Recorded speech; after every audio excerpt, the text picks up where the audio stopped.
لیکن پیران کلیسا کی دعا ہے کہ یہ ٹل جائے۔ تو پہلی بات میری ختم ہوئی، عالمی نظام خلافت دنیا کی تقدیر مبرم ہے، ہو کر رہے گی، اس میں کسی صاحب ایمان کو کوئی شک، کوئی شبہ، کوئی ریب نہیں ہونا چاہیے۔ البتہ اس کا اب دوسرا پہلو کیا ہے، اس کا آغاز کہاں سے ہوگا؟ پہلی بات تو یہ، ہمارے بعض لوگوں کے ذہنوں میں، سادہ دل لوگ وہ سمجھتے ہیں کہ پوری دنیا میں ایک ہی دفعہ آ جانی چاہیے، یہ کوئی علاقائی خلافت تو نہیں ہو سکتی، خلافت تو عالمی ہوتی ہے۔ ان سے میں کہتا ہوں، عالمی خلافت کب تھی جناب؟ یہ تو نہ خلافت راشدہ میں عالمی تھی، کیا ہندوستان شامل تھا اس میں؟ کیا چین شامل تھا؟ کیا یورپ شامل تھا؟ اور پھر جو خلافت کے نام سے جو ملوکیت چلی ہے، وہ بھی صرف آپ دور بنو امیہ میں کہہ سکتے ہیں کہ وہ پورا عالم اسلام کم سے کم اس کے تحت تھا۔ بعد میں خلافت عباس، بنو عباس میں، اور فاطمیین کی خلافت میں، اور آل عثمان جو ہیں آٹومان ٹرکس کی خلافت میں ٹکڑے تھے، حصے بکھرے تھے، کوئی مانتا تھا، کوئی نہیں مانتا تھا۔ اور سب سے بڑی بات یہ، اگر ایک دم پوری دنیا پر خلافت قائم ہو سکتی تو حضور کے دست مبارک سے ہوتی، لیکن نہیں ہوئی۔ نتیجہ کیا نکلا؟ ایک ملک میں حضور نے قائم کر دی، جزیرہ نما عرب، یہاں خلافت قائم ہو گئی، حضور خلیفہ ہے۔ اس کے بعد آپ کے خلفائے راشدین نے پھر اس کو وسعت دی، شرقاً غرباً شمالاً، 3 کالمز نکلے ہیں فوجوں کے، صحابہ کرام کے، 3 کالمز، ایک ایسٹ ورڈ، ایک ویسٹ ورڈ، ایک نارتھ ورڈ۔ ایک عراق کو فتح کرتے ہوئے ایران میں پہنچ گیا، خراسان تک چلا گیا۔ ایک شام کو فتح کرتے ہوئے اور پھر سینائی پیننسولا سے ہو کر افریقہ میں داخل ہوا اور اٹلانٹک تک پہنچ گیا۔ تیسرا سیدھا شمال میں گیا، لیکن یہ زیادہ دور نہیں جا سکتا تھا، کوکیشین ماؤنٹینز آ گئے، کوہ قاف۔ اس زمانے میں تو یہ یوں سمجھیے کہ امپیسیبل تھا نا، کوہ قاف، لہذا وہاں آ کر رک گیا بابا۔ اب بھی یہ ہوگا، کسی ایک جگہ سے شروع ہوگا پھر پھیلے گا، اس کے سوا کوئی چارہ کار ہے ہی نہیں۔ اگر ہر جگہ پوری دنیا میں ایک ہی وقت میں ہو سکتا تو حضور کے دست مبارک سے ہوتا صلی اللہ علیہ وسلم۔ اب وہ نقطہ کون سا ہوگا، نقطہ آغاز کون سا ہوگا؟ اس میں پہلی بات تو میں نے کہا، جو شک کرے گا اس کا پھر ایمان مشکوک ہے، ہوگا، لازماً ہوگا، گلوبل ہوگا، پوری دنیا میں ہوگا۔ کہاں سے شروع ہوگا اس میں آپ اختلاف کر سکتے ہیں، لیکن مجھے تو 2 حدیثیں تو ملی ہیں جن سے یہ اندازہ ہوتا ہے کہ یہ اس مشرقی خطے سے ہوگا، عرب کے مشرق کی جانب کسی ملک سے ہوگا، کسی خطے سے ہوگا۔ وہ حدیثیں بھی اب آپ پڑھ لیجیے پہلے، پھر میں کہہ رہا ہوں یہ خزانہ ہے جو ہم نے آپ کی خدمت میں پیش کیا ہے، کاش کہ آپ اس کی قدر کر سکیں، یہ حدیثیں آپ کو ازبر ہو جائیں، یاد ہو جائیں، لوح قلب پر نقش ہو جائیں۔ ہندوستان اور خراسان یعنی موجودہ افغانستان کا ذکر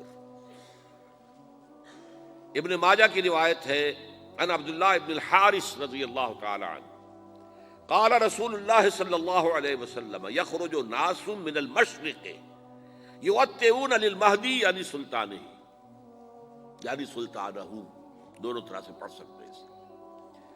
حضرت عبداللہ ابن حارث فرماتے ہیں رضی اللہ تعالی عنہ کہ حضور نے ارشاد فرمایا، مشرق کی طرف سے وہ فوجیں نکلیں گی، لوگ آئیں گے جو عرب میں مہدی کی حکومت قائم کریں گے۔ یہ مہدی کون ہوں گے اس کا ذکر میں ذرا بعد میں کروں گا، لیکن نوٹ کر لیجئے کہ مہدی سے پہلے لازماً کسی مشرقی علاقے کے اندر وہ نظام قائم ہو چکے گا، تب وہاں سے فوجیں آئیں گی نا۔ یہ مشرق کون سا ہے؟ عرب کے مشرق میں آپ چلیے، ایران بھی آ جائے گا، افغانستان بھی ہے، پاکستان بھی ہے، اور اگر اسے اور توسیع دیں تو ہندوستان بھی ہے۔ یہ ہے عرب کا مشرق، اس سے فوجیں جائیں گی۔ اس کا کیا مطلب ہے کہ اس میں سے کسی جگہ پر نظام خلافت پہلے قائم ہو جائے گا، تاکہ وہاں سے فوجیں جائیں گی جو جزیرہ نما عرب میں حضرت مہدی کی حکومت کو قائم کریں گی۔ اب دوسری حدیث سنیے، یہ سنن ابن ماجہ کی حدیث تھی جو میں نے آپ کو سنائی، آپ نے پڑھی۔ دوسری، عن ابی ہریرہ رضی اللہ تعالی عنہ، یہ ترمذی شریف کی روایت ہے، قال قال رسول اللہ صلی اللہ علیہ وسلم یخرج من خراسان رایات سود لا يردها شیء حتی تنصب بإیلیا، خراسان کے علاقے سے سیاہ جھنڈے لے کر فوجیں آئیں گی، ان کا رخ کوئی موڑ نہیں سکے گا، ان کو پیچھے پھیر نہیں سکیں گے کوئی بھی، یہاں تک کہ وہ یروشلم میں جا کر جھنڈے نصب کر دیں گے۔ ایلیا حضور کے زمانے میں یروشلم کو کہتے تھے۔ یہ یروشلم تھا جب حضرت سلیمان کی حکومت تھی، اور یہاں پر معبد سلیمانی، ہیکل سلیمانی قائم ہوا، پھر یہ یروشلم ہی رہا ہے تاریخ میں، یہاں تک کہ سن 70 عیسوی میں جب ٹائٹس رومی جنرل نے اس کو گرایا، ختم کیا، سیکنڈ ٹیمپل گرا دیا، اور یہاں سے یہودیوں کو کہا نکل جاؤ یہاں سے، کوئی یہودی باقی نہیں رہا، تب بالکل تہو بالا برباد کر دیا۔ اس کے کوئی 150 سال بعد ہیڈریان، رومن ایمپرر ہیڈریان، اس نے پھر دوبارہ آباد کیا اس شہر کو۔ 150 سال تک یہ بالکل بنجر اور بالکل غیر آباد پڑا تھا۔ اب ہیڈریان نے جب آباد کیا تو اس کا نام ایلیا رکھا، اب یروشلم نام نہیں تھا، تو حضور کے زمانے میں پھر اس کا نام ایلیا تھا۔ اور اب اس سے کیا معلوم ہو رہا ہے کہ یہ یروشلم مسلمانوں کے قبضے سے اس وقت نکلا ہوا ہوگا، ایک دفعہ پہلے نکلا تھا، سن 1099 عیسوی میں مسلمانوں کے ہاتھ سے نکلا، کروسیڈرز عیسائیوں نے آ کر اس کو قبضے میں کیا، لاکھوں مسلمانوں کو مارا، قتل کیا۔ اس کو 1187 عیسوی میں واپس لیا ہے، کس نے لیا ہے؟ صلاح الدین ایوبی کرد۔ عرب کھوکھلے ہو چکے تھے، عربوں نے کھویا، واپس نہیں لے سکے، بہت حکومت کر چکے تھے، 400-500 برس کی حکومت کر کے، اور ان کے عیش اور ان کے آرام، اب ان میں جان نہیں تھی کہ وہ واپس لے سکے۔ واپس لینے والا گرم کرد خون تھا، صلاح الدین ایوبی۔ تو گویا کہ اب آپ سمجھئے کہ 88 برس تک عیسائیوں کا قبضہ رہا یروشلم پر۔ اب 1967 میں یہودیوں نے قبضہ کیا ہے، اور اب 38 برس تو ہو گئے، 88 نہیں تو 38 برس تو ہو گئے ہیں، لیکن وہ دور آئے گا کہ اب پھر لیں گے، لینے والے عرب بھی نہیں ہوں گے، خراسان کے علاقے سے فوجیں آئیں گی۔ یہ خراسان کیا تھا؟ ایلیا تو میں نے آپ کو بتا دیا، یروشلم کا نام ہے۔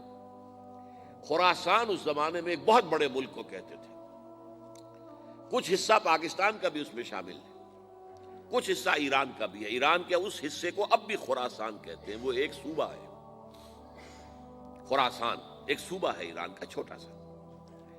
پاکستان میں خاص طور پر یہ جو علاقہ مالاکنڈ ایجنسی کہلاتی ہے، اس سے اوپر جتنا علاقہ ہے، اور یہ جو واخان کی ایک پٹی آتی ہے اوپر، واخان افغانستان کی ایک پٹی سی دم سی چلی آتی ہے جو جا کر چائنا کی سرحد سے مل جاتی ہے، یہاں سے لے کے یہاں تک یہ جو مالاکنڈ کا وہ درہ ہے اور پہاڑ ہے، یہ بھی خراسان کا حصہ ہے۔